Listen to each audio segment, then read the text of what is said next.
नमस्कार मंडळी, स्वागत आहे तुमचं आमच्या चॅनलमध्ये।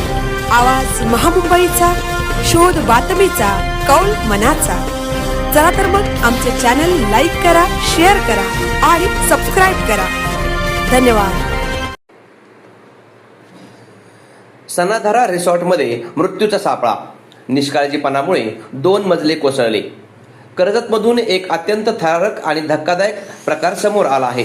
सांगवी येथील सनाधारा रिसॉर्टमध्ये बांधकाम सुरू असलेल्या इमारतीचा स्लॅब कोसळण्याची घटना घडली आहे।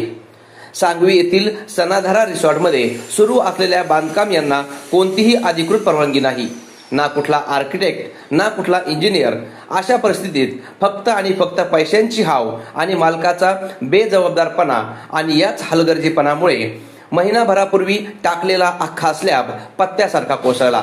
रविवारी सायंकाळी 5:30च्या सुमारास जेव्हा हा ढिगारा कोसळला तेव्हा वेल्डिंगचं काम करणारा मनोज नावाचा उत्तर भारतीय कामगार थेट 3ऱ्या मजल्यावरून खाली कोसळला। लोखंडी अवजड बीममध्ये त्याचा पाय असा काही अडकला की तो थेट मृत्यूच्या दारात उभा होता। पण म्हणतात ना, देवतारी त्याला कोण मारी, अशी घटना तेथे पाहायला मिळाली। या घटनेची माहिती मिळताच खोपोलीच्या हेल्प फाउंडेशनचे गुरुनाथ साठेलकर आणि त्यांची टीम जीवाची बाजी लावून घटनास्थळी पोहोचली। वरून कधीही कोसळेल अशा अत्यंत धोकादायक स्ट्रक्चरच्या खाली उभे राहून तब्बल 5 तास या रेस्क्यू टीमने शर्थीचे प्रयत्न केले आणि अखेर मृत्यूच्या जबड्यातून मनोजला सुखरूप बाहेर काढले। या भीषण अपघातात फक्त मनोजच नाही तर तिथे काम करणारे 3 स्थानिक आदिवासी बांधवही जखमी झाले आहेत। त्यांच्यावर सध्या कर्जत उपजिल्हा रुग्णालयात उपचार सुरू आहेत।